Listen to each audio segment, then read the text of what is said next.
Pa sigurno da mi je drago što moj kolega Mišić i ja možemo biti ambasadori zaklade Nema predaje. Zaklada Nema predaje je super stvar, pogotovo zato što pomaže i olakšava život studentima i učenicima. Tako da u njihovom napretku u životu i sigurno da sam ponosan što mogu biti ambasador zaklade. Josipe, može par riječi za sami event, ambasador si, kakav je osjećaj, koliko ti je drago da klub i zaklada mogu pomoći? Pa jako mi je drago što sam ambasador i što klub pomaže u ovakvim trenucima. Sigurno da njima nije lako studirati i baviti se sportom i ovoj djeci. Sigurno oni koji su tu odabrani, sigurno da su zaslužili to i ja im želim čestitati i samo neka nastave tako. Prije svega čestitke na ovoj stipendiji. Reci mi kakav ti je ovako dojam sada kad je to prošlo, pretpostavljam da je bila trema u početku, kakav ti je sad osjećaj? Da, hvala još jednom. Evo, želim zahvaliti i zakladi što su nam omogućili da upravo ja budem dobitnica ove stipendije. Da, malo je bila trema vidjeti igrače uživo, pogotovo kad si veliki fan, ideš na svaku utakmicu, ali evo, jako mi je drago da sam sada tu sa vama. Veliki fan ste rekli, to je tata usadio ljubav, prava ste purgerica navodno. Tako je, tata je usadio ljubav, živim na Bukovcu, tako da stadion mi je jako blizu. Svi navijaju u mom kvartu za Dinamo i veliki prijatelj nam je Damir Krzar, bivši trener Dinama. Dobro, ako neko recimo ne navija za Dinamo, tu je opasnost, bavite se navodno mačevanjem. Tako je. Kakvi su uspjesi? Evo, uspjesi. Ove godine sam kandidat za olimpijske igre u Parizu. Idem na kvalifikacijski turnir u 4. mjesecu, tako da to mi je ultimativni cilj. Do sada bila sam 11. juniorka svijeta, izgubila sam u borbi za medalju na Europskom prvenstvu, višestruko sam državna prvakinja i evo imam mnoge rezultate ako se mogu pohvaliti.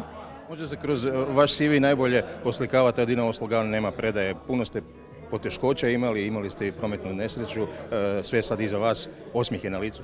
Da, tako je. 2017. hrvatska reprezentacija u mačevanju je doživjela tu tešku prometnu nesreću i nakon toga je kod mene uslijedio zapravo jednogodišnji oporavak. Tad se nisam bavila mačevanjem, puno puta sam razmišljala kao da ću odustati i nisam se htjela vratiti, ali evo, najbolje me opisuje i naziv vaše zaklade, Nema predaje i nisam se predala i evo, tu sam sada. Onda zajedno dalje, evo, sretno. Hvala puno. Fran, čestitke na stipendiji, reci mi, evo, osmijeh ti je na licu, bila je trema naravno u početku, malo vidjeli smo te, sad si rasterećen, daj nam malo opiši kako si se prijavio, kako su ti bila očekivanja? Pa evo, za početak bih se zahvalio zakladi na dodjeli ove stipendije. Kako sam se prijavio, najviše mama utjecala na to, ona je saznala za natječaj, ja sam se prijavio, napisao motivacijsko pismo i eto, zahvalan sam i dalje zakladi što me i dalje izabrala za stipendiju. Reci mi, na ljestvici od 1 do 10 koliko se očekivao da ćeš dobiti stipendiju? Pa iskreno nisam baš bio u potpunosti siguran, ali od 1 do 10 neka 7, tako nešto. Dobro, ajmo onda nastaviti. Od 1 do 10 koliko voliš nogomet, a od 1 do 10 koliko voliš plivanje? Pa evo, nogomet 8, plivanje 10. Znači, ipak rađi plivanje. Reci nam malo kako si ti počeo s plivanjem, od kuda ta ljubav, gdje si danas? Pa evo, počeo sam na početku iz općenito zdravstvenih razloga, jer plivanje je dobar sport za razvoj kralježnice i tako biti zdravog tijela. I to sam bio upisan samo na prve 3 godine, tek toliko da se malo razvijem i na kraju sam se zavolio sport i nisam htio promijeniti svoju odluku i evo sad i dalje plivam, natječem se, na primjer prošli vikend je bilo natjecanje isto, dobro sam prošao, tako da u biti zadovoljan sam sa kako sam nastavio. I sve si to pisao uz onaj slogan? Mali korak za čovječanstvo, ali velik za mene. Hvala ti, sretno. Hvala. Hana, evo, prije svega čestitke, rekao bih kako se sad osjećaš, ali zapravo ti si već iskusna u ovome, ovo ti je druga stipendija za redom, ako se ne varam. Da, ovo mi je drugi put da sam dobila stipendiju zaklade. Prošle godine, nažalost, nisam mogla prisustvovati dodjeli, bila sam na natjecanju u Bugarskoj, ali evo, ove godine sam tu. Dobro, osim toga što nisi mogla doći, ali stipendija je uplaćena, reci kako su ti bila iskustva? Stipendija je uplaćena, sve je bilo stvarno izvanredno, bez ikakvih poteškoća. Puno mi je pomogla u treninzima, u obavezama, onako malo lakše se živi s njom i da, stvarno sve je prošlo bez ikakvih problema. Kad god sam nešto kontaktirala zakladu, odgovori su bili nevjerojatno brzi i stvarno je to. Ne mogu vjerovati da sam u Hrvatskoj koliko sam brzo dobivala odgovore na sve. Dolaziš iz obitelji koja je duboko u sportu, reci, dakle i logično da je ljubav tvoja prema sportu ovdje. Kakvi su tvoji planovi? Kako si uopće krenula sa klizanjem? Pa sa klizanjem sam krenula kad sam imala 5 godina. Prvo u školici klizanje, onda sam se počela baviti u klizačkom klubu Leda. Sada su mi planovi, pa ništa, treniram, nadam se što bolje sezoni i što bolje budućnosti i nadam se nekako se vidim i u sportskom novinarstvu. Dobro, hvala ti i sretno. Hvala. Bruno, evo čestitke na stipendiji, reci mi, evo vidim, ponosan si, zadovoljan, kako je ovo iskustvo za sada za tebe? Za sada je stvarno nevjerojatno, osjećam se stvarno sretno i ponosno i jednostavno ne osjećam koji mogu to opisati nekako riječima, stvarno ne mogu. Veliki si fan Dinama, navodno, jel tata ti je usadio ljubav prema Dinamu? Je, moj tata nikad nije propuštao niti jednu utakmicu, stalno je dolazio i on je bio jedan, po meni, jedan od najvećih fanova Dinama koji postoje. Dobro, kad bi stavio na vagu, koliko je postotku propustio Dinamovih utakmica, a koliko tvojih utrka? Pa mislim da je podjednako. Rekao bi da nije ni moje propuštao niti utakmice, da jednostavno uvijek je bio na svakoj, što god da se dogodilo, uvijek bi bio na utakmici, uvijek bi bio na mojim trkama i jednostavno uvijek bio, svugdje bio je nevjerojatan. Dobro, krenuo si recimo kao fan nogometni, kao fan Dinama, je li kako i kada si se krenuo plivanjem? S plivanjem sam krenuo još dok sam bio dosta mali, jer htio sam se baviti nekim sportom i plivanje me prvo privuklo nekako kao neki sport u kojem sam se mogao pronaći, ali sam prvo trebao u školu plivanje jer nisam znao plivati prvo. Stvarno sam bio nekako dijete koje nije bilo za vodu, ali nekako sam se pronašao tamo i sad imam sreću u tome i ljubav. Kakvi su sad planovi? Kako ćeš recimo stipendiju iskoristiti? Stipendiju ću iskoristiti tako što će mi pomoći sa financiranjem mnogih natjecanja, s novom opremom, da mogu još bolje trenirati, još bolje rezultate postizati i nadam se u budućnosti otići na europska i svjetska prvenstva. Hvala ti, sretno. Hvala. Matej, evo, čestitke na stipendiji, recimo, evo vidim, zadovoljna si, bilo je trema u početku, kakav ti je sad dojam nakon svega ovoga? Baš mi je drago da sam došla i stvarno je bilo jako lijepo i hvala svima što su ovo organizirali. To je sad bio prvi korak, drugi korak je dolazak stipendije i kako ćeš je iskoristiti, kakvi su ti plani?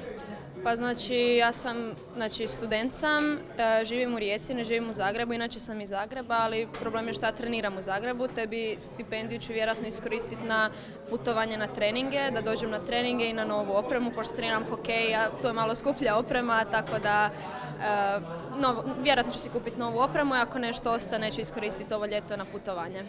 Otkud ljubav prema hokeju na ledu i kako je uopće razvijen među vama djevojkama? Ljubav, ja i moj brat blizanac smo kao mali krenuli skupa trenirati i prvo došli smo na šalatu da naučimo klizati i onda je tati prišao jedan trener, drugi i rekao mu je pa kao mi imamo hokej, imamo i školu klizanja pa mogu ostati na hokeju kasnije i onda smo ostali na hokeju i trenirali smo jedno do 12. godine kad su prestali biti dobri uvjeti za ženski hokej. Bila je ženska momčad, ali treninzi su bili onako jako u 10 navečer, ja sam tad imala 10-12 godina i stvarno nisam mogla dolaziti na treninge, tu sam se prestala s hokejom, krenula baviti plivanjem, inače, kroz cijeli život inače treniram tekvando i skijanje, tako da cijeli život sam stvarno jako u sportu, pa sam onda tad prestala s hokejom, krenula plivati to i nakon što sam se vratila s razmjene u 3. razredu srednje škole sam opet krenula igrati hokej, prvo iz da imam nešto za raditi, onda su me pozvali u reprezentaciju te neke stvari, onda sam se tu kao malo ozbiljnije sam zagrizla i htjela sam i sad malo ozbiljnije želim igrati, makar ne stižem, ali što više mogu jer kao što i svi kažu, mislim, nema predaje, moram pokušavati. Tako da. Ako se ne varam, sad si nabrojala 4 sporta ili 5 možda čak.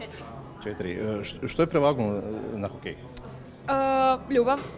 Mislim, za sve ostale sportove su uvjeti 15 puta bolje, ali jednostavno hokej sam duboko u sebi zapravo najviše volim i iako su uvjeti stvarno, sad su već puno bolji, jer stvarno se radi na promociji ženskog hokeja i na popularizaciji sporta i na boljim uvjetima za nas koji već treniraju tako da bi manji ove male cure kojih sad ima dosta imali jednog dana puno bolje uvjete nego što sam ih ja imala i što su drugi cure prije mene imale. Tako da to mi je jako drago i drago mi je da mogu biti jedna od tih koji će započeti cijeli val popularizacije ženskog hokeja. Dosta izazovno ovako spojiti sport i obrazovanje, dosta odricanja treba i dosta organizacije. Tako je, pogotovo što sam se odlučila za malo, studiram inače medicinu i to je dosta zahtjevan studij i pogotovo što nije u mom gradu stvarno zeznuto je i stvarno treba puno vremena i puno odricanja, ali ako se dobro sve to vrijeme rasporedi, stignem ići van, stignem imati vremena i za prijatelji, i za sporta, i za studij i stvarno dobro i prolazim, tako da za sve se stigne ako se dovoljno želi. Bravo, sjajno. Hvala ti i sretno. Hvala vama. Ida, evo, čestitke od srca, vidim da si ti zadovoljna, nasmiješena. Kako ti bio današnji dan? Od trenutka kad si došla ovdje i sad kad je sve prošlo, kad si rasterećena? Pa prvo sam malo bila pod stresom, ali kad sam tu došla, kad sam vidjela te sve ljude, igrače i predsjednika, bilo mi je baš drago jer ipak ostvarila sam jedan veliki uspjeh i nisam to očekivala, iskreno. Kako si se prijavila? Pa za prijavu sam saznala putem profesorice iz tjelesnog iz srednje škole, druge ekonomske škole, ona me uputila na to i eto, ja sam se prijavila i osvojila sam. Reci mi kako ćeš iskoristiti stipendiju, kakvi su planovi sad? Pa za sada planiram si kupiti neku možda kvalitetniju sportsku opremu jer je izuzetno skupa i sestrama isto također, pošto oni isto treniraju rukomet, pa eto da malo rasteretimo roditelje. Dobro, ko je koga povukao u rukomet? Ti sestre, one tebe, roditelji, kako je to išlo? Pa u osnovnoj školi profesor je forsirao da treniram rukomet, ja sam forsirala plivanje i onda sam jednom otišla na trening rukometa i eto sad već aktivno 8 godina treniram i onda su sestre počele sa mnom. Evo, hvala ti Ida i sretno ti želim.